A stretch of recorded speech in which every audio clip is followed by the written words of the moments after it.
In this video, I'm going to talk about psychological sustainability infrastructure and how that jives with a wellness infrastructure, particularly, and aspects of psychological sustainability, including psychological well being, perceptual meaning primarily, as well as synthetic meaning and empirical meaning, but more perceptual meaning and meaning as well as meaning processes that tend to operate through things like psychological stimulation and also various other aspects of psychological sustainability, such as individual strengths or your signature strengths.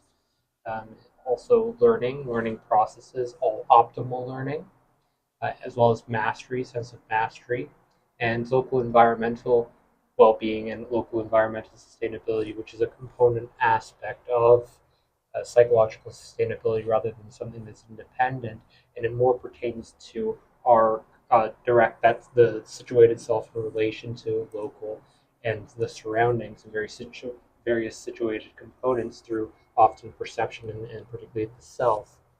Um, and In particularly local pertains to these mind body environment constituents as well as mind body environment constituencies and the relations between those.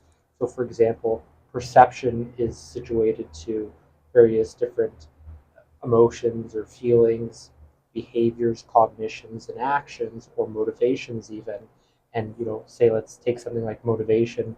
We have a general direction, and then within that direction, we might specify a aim or a goal. And an aim is a little bit more general than a goal, and a goal can be very very specific. Then there's sub goals, and then there can be aspects to that. So there's feelings associated with our actions and behaviors that we perform. There's various different cognitions involved in decision making in terms of even thinking or thoughts or ideas that we have as we're engaging in a particular pursuit towards a goal or an aim or a particular general direction that we're motivated in, and which often invigorates various emotions, positive or negative, and we're engaging in various emotional regulation. And these are all aspects of psychological sustainability, which support our psychological well-being.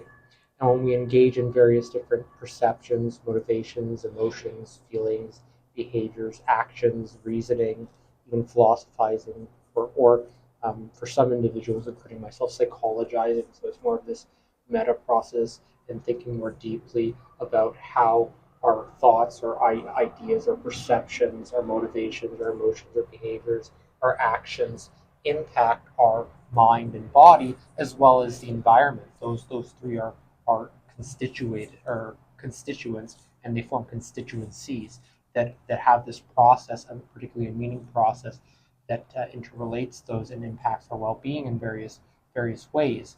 And this also affects things like learning, memory, attention, creativity, reasoning, problem solving, and it's involved in psychological sustainability. A huge aspect of it also tends to be psychological flexibility, which is our capacity essentially to regulate between these different modalities within us, to regulate emotions, regulate behavior, regulate the self, regulate perceptions, cognitions, motivations, actions, feelings, uh, and which ultimately fosters a greater sense of often positive well-being through this flexibility, through understanding that we don't have to, for example, uh, attach ourselves to particular ideas, thoughts, feelings, emotions, behaviors, actions, identities within the self, or perceptions that we have, and that we can establish these relations and create the space and free ourselves from things like attachment or perfectionism or these fixations that can harm our emotional and uh, behavioral, cognitive, motivational well-being, which is all related to that psychological well-being and also impacts our physical well-being.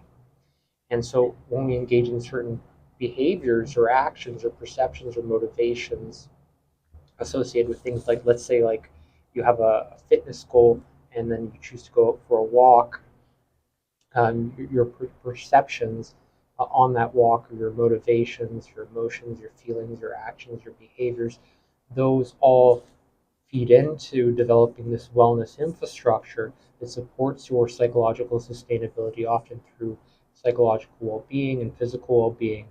And when you're out on that walk, there's even various ways you can sometimes even utilize your strengths, even without knowing, or in which you can cultivate a deeper meaning process just by engaging more with your surroundings, or uh, bringing something that's meaningful with you, because maybe it's listening to music on that walk, or listening to a podcast, or maybe it's connecting to the scenery around you, or appreciating that, or maybe even just thinking or ideating, and just you know like you have that time alone in solitude, or you're in sonder, right? There's people passing you by and you don't quite know their lives.